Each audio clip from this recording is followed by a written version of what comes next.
total US debt is 31 trillion. What does that mean? Well, it's $94,000 per citizen. So you could buy everyone in the US a Porsche 911 if you didn't have that debt, if you wanted to get back to that same debt point. So if people were looking at this now and they see 31.4 trillion of debt, who do they owe that money to? Oh, well, themselves, each other, pension fund, foreign corporations, the Chinese government. I mean, the whole thing with the modern monetary system is it's the base layer of debt is sovereign debt, and then that is then owed to everybody everywhere else. It's like a spider web of nodes of debt lending money to each other, and then it's all sort of netted off. So everybody is the answer. So a little bit like the crypto contagion we've just been through, where everyone seemed to own... Oh, yeah. Well, the whole crypto contagion is just recreating the fiat system on a blockchain. It's that same dynamic. Okay. But yeah, let's take it forward. It's $250,000 per US taxpayer is the current level of the debt. So that's enough to give everybody in Texas $1 million, including the children. So this US debt is quite significant. Right, and that's only if you look at the sort of on-the-books national debt. If you start adding in like the personal debt, the corporate debt, and then if you start adding in the unfunded liabilities, the way that a corporation would have to show these things, Social Security and Medicare and stuff like that, you're now well over 200 trillion of debt. Now, is that a big number? Well, it's enough to give every US adult $1 million. So this is a significant debt pile that they've accumulated at this point. And that's what that thread was about, sort of spelling that out and giving those numbers. I didn't want to make this podcast about that, though, because, we're three Brits here. And if you're going to talk about solutions, I don't have an intuitive understanding as to the relative value of of military spending versus Medicare or some other aspect like that. And there's probably things I'd miss. Would you say, though, because this is a global problem, the US has too much debt. The UK has too much debt. Oh, yeah, we all China do. has too much. Yeah. Everyone has too much debt. I don't know if there are any countries out there who don't have too much debt, but the majority of the developed countries of the world... Russia doesn't. Well, yeah. But the majority of the developed countries in the world have too much debt, and they're all facing a debt crisis of some kind. Oh, yes. And they've all got similar levers to pull. So if we use the lens, the UK as the lens...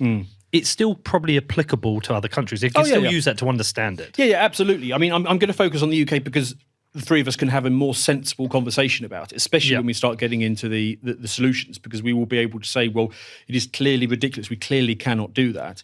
But yeah, I mean, if you're French, condolences, but it's going to be exactly the same situation in your case. If you're, actually the Italians, they got bigger debt. I mean, if you're Japanese or US, it's all the same story. It's just the details change.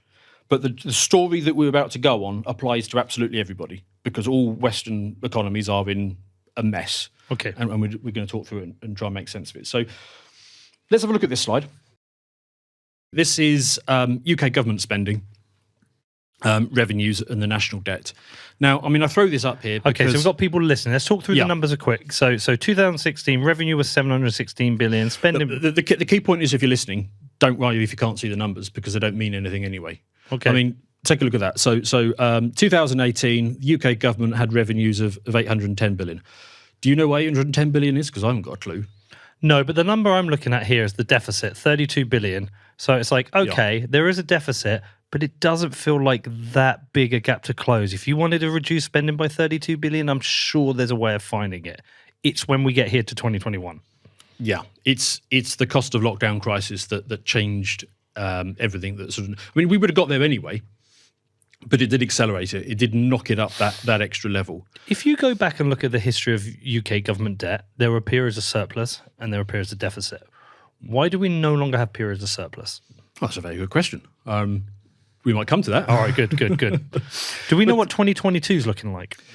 Well, we've got government projections, but I mean, the key thing is going to be, what happens on the revenue side, and we know what's happening on the deficit side. Mm-hmm. But the point of this slide is, and I know 70% of your viewers are not viewers; they're listeners. Yeah. But it doesn't matter if you can't see this table, because these numbers don't mean anything to anyone anyway. I mean, I kind of know what £1,000 is, and I even kind of know what £1 million is, because £1 million you can, well, it's like double your house or 3 times your house or something like that. If you're a professional person, if you work really well, you might have £1 million in your pension pot at the end of the period. So we kind of know what £1 million is, but we've got no idea what $1 billion is in any of these numbers.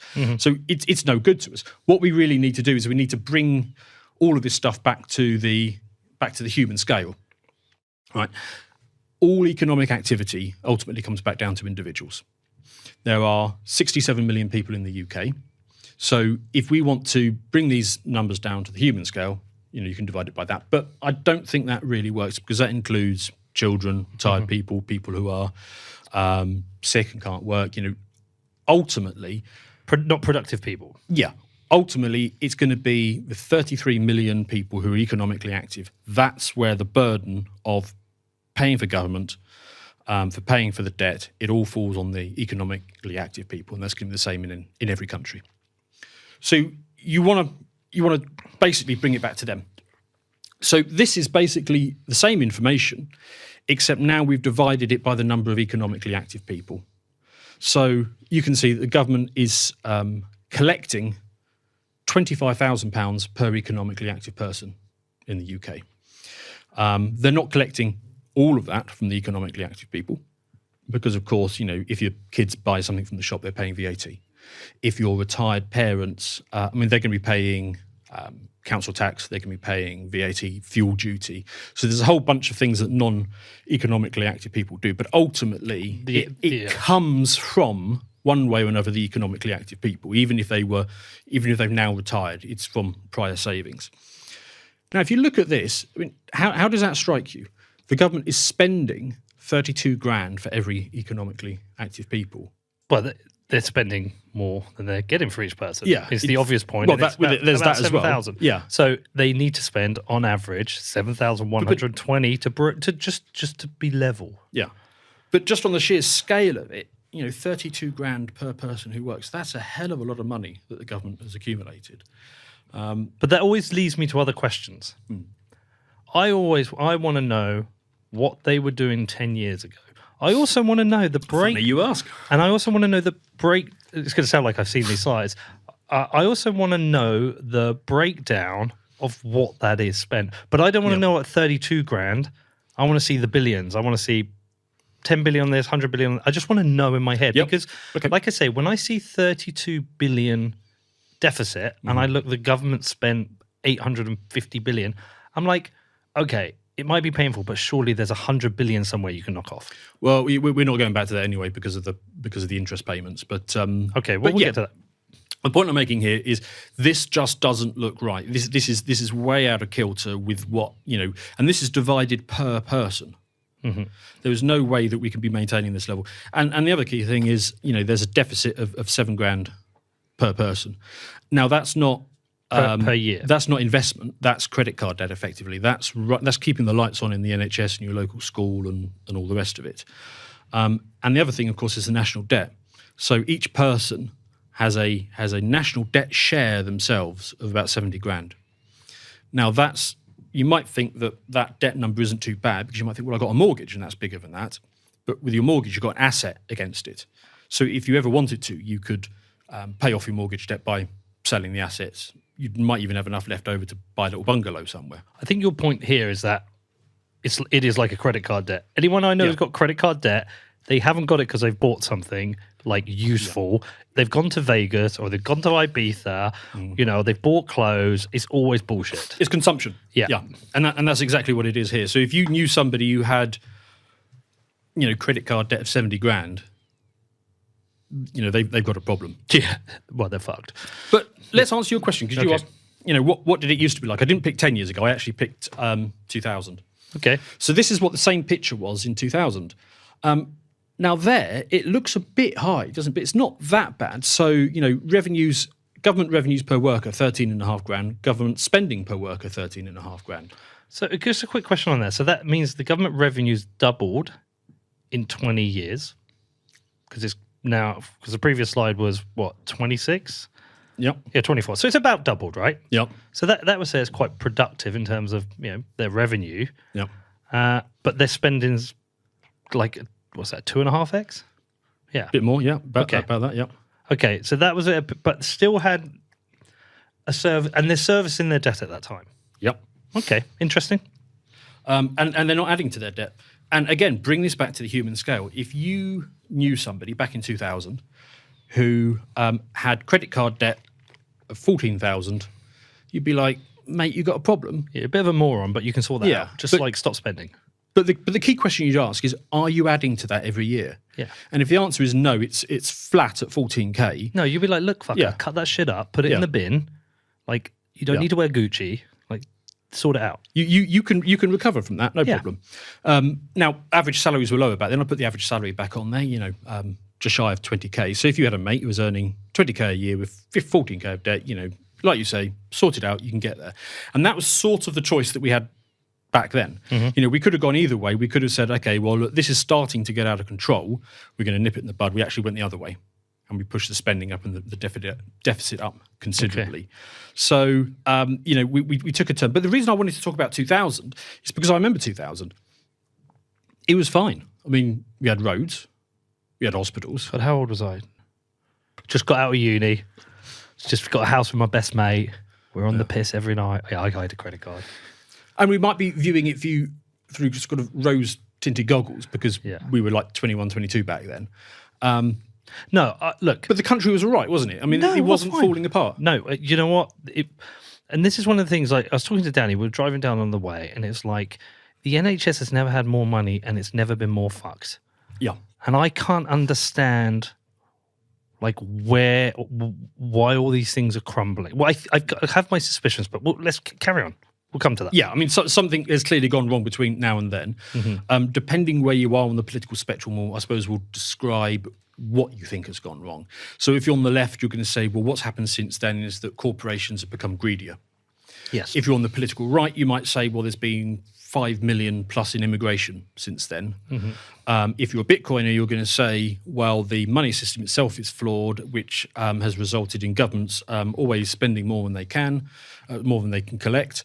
And because the money is generated at the nexus between government and finance, those two areas have ballooned disproportionately compared to the rest of the economy, and therefore wages have got squeezed out. Yeah. And if you're a centrist, like I am... go on then.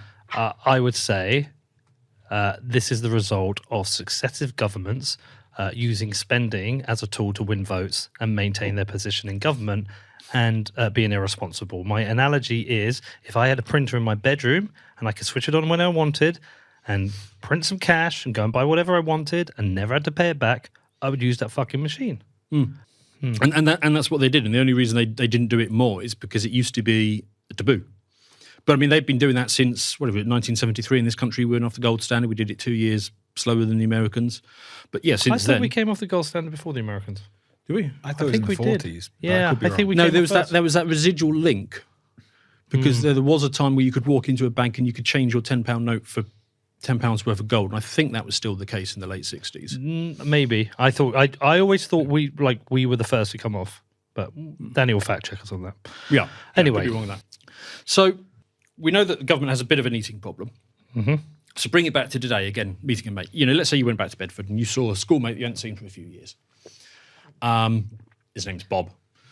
And you meet up with Bob, and Bob's earning 50 grand a year now. So, that sounds pretty good, right? I mean, 50K, perfectly reasonable salary for a man in this country to earn. But what does that mean in terms of tax? Well, first thing to remember is that before Bob gets paid his 50 grand, the corporate entity that he works for, that's already paid a whole bunch of debt. Sorry, a whole bunch of tax. So they would have paid VAT, corporation tax, employers' national insurance, fuel duty, and a whole bunch of other taxes would have come out before it even got to him. Right. Then when it hits his pay slip, you're going to take out 12.5 grand for tax and national insurance. So your mate Bob is now left with about 38k. It doesn't stop there, though, because then he's got to pay, it depends on where in the country he lives, but he's going to pay a couple of grand in council tax. Mm-hmm. He's going to pay full fuel duty of about another grand. He's going to pay VAT, depending on how much he buys, maybe another 4 grand. And then other taxes, let's call it 2 grand. It would be more than that if he drinks and smokes a lot. But, you're down to 29k before you've actually done anything. And on top of that, I think I'd make the argument you probably want to treat inflation as a tax as well. You could say maybe it's not, but it's basically coming out of your... Oh, no, it is. Yeah. It is a tax. Yeah. Because we know what causes it, which is government spending, expanding the money supply. And we know it is essentially a hidden tax, a way to fund more things they can't afford. So agreed. Let's treat that as a tax. Okay. The current official inflation rate, which is obviously wrong, it's obviously higher than the official rate, but let's just go with the official rate, it's at 10% at the moment. So let's take another 10% of his salary off and treat that as a tax, so that's another 5k. So we're now down to 24k, less than half what he started with, and the only thing that we have bought at this point is our government. He hasn't bought anything else at this point. I mean, I know we've subbed off the VAT, but now, right? Now feed yourself, pay the mortgage, feed and clothe the kids, and save for retirement so that you can pay half of those taxes all over again. Because even when you retire, you're still going to be paying VAT and council tax and fuel duty and all the rest of it.